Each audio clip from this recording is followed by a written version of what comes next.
Pero claro, nos habíamos dejado pues esa polémica del premio Planeta. Es que no voy a... hemos comentado alguna vez que los premios literarios, pues la mayoría son honrados, pero hay otros que son interesados, son editoriales, y también se puede entender que tras 1 millón de euros pues haya un negocio que recuperar.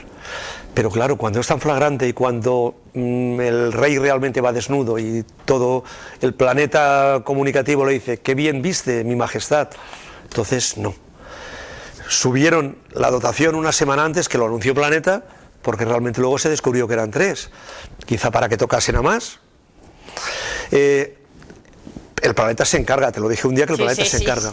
Entonces, el Planeta sabía quién había detrás de Carmen Mola. Entonces sabía que habían 3 hombres y sabía que Carmen Mola publicaba en una editorial de la competencia. Matan 2 pájaros de un tiro, o 3 o 5.